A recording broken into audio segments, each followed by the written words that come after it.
пратеничката група на Социјалдемократскиот сојуз на Македонија и Сдружената коалиција денеска до Собранието на Република Македонија доставува предлог закони за измени на Законот за плата и други надоместоци на избрани и именувани функционери и на Законот за пратениците, со кои се предлага намалување на висината на надоместокот за патни трошоци за користење на сопствено возило во службени цели, што го добиваат пратениците и другите избрани именувани функционери, како и истовремено отстранување на можностите за евентуални злоупотреби. Интенцијата на пратениците од Социјалдемократскиот сојуз на Македонија е овој надоместок што го добиваат пратениците да се намали најмалку за половина, односно неговата висина од 30% да се намали на 15% од цена на литар гориво по изминат километар. За таа цел веќе имаме подготвено и предлог одлука со која поконкретно се регулира начинот на исплатата на надоместокот за патни трошоци и со таа предлог одлука предлагаме висината на надоместокот да се преполови, односно да се намали од 30 на 15%.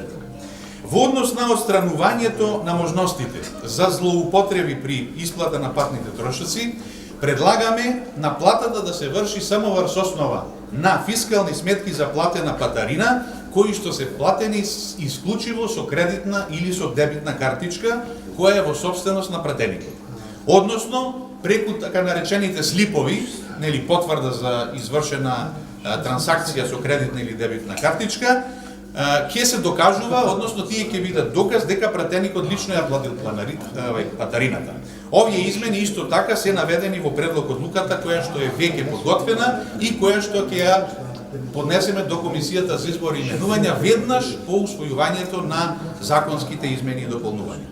За оваа иницијатива, за законските измени што ги предлагаме, на 1 декември, преку писмен допис го информиравме председателот на Собранието господин Атала Џафери.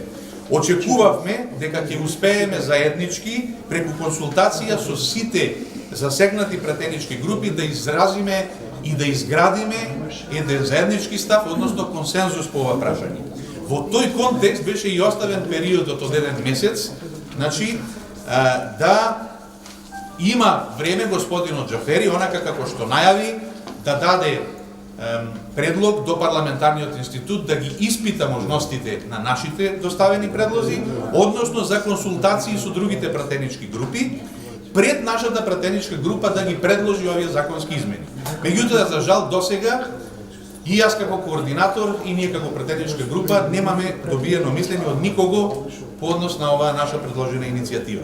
Очекуваме и се надеваме дека овие предлози ќе добијат поддршка од сите пратенички групи во Собранието и заеднички ќе ги усвоиме овие законски решенија. Ова го мислам пред се и очекувам во моментот кога ќе се врати опозицијата, значи заедно, консензуално да донесеме став и одлука околу ова прашање.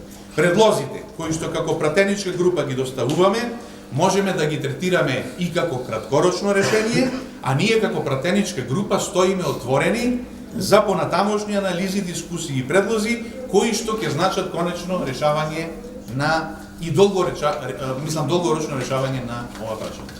Ви благодарам. Може да се очекува да се најавите собрански сметки? Ние предлог законите ги доставуваме денеска, тоа зависи од председателот на собрание. Најдолг рок е 20 работни дена, меѓутоа мислам дека на првата наредна седница во текот на јануари ќе ги постави како дневен ред, значи овие две точки за предлог закони за измени и дополнување на овие два закона.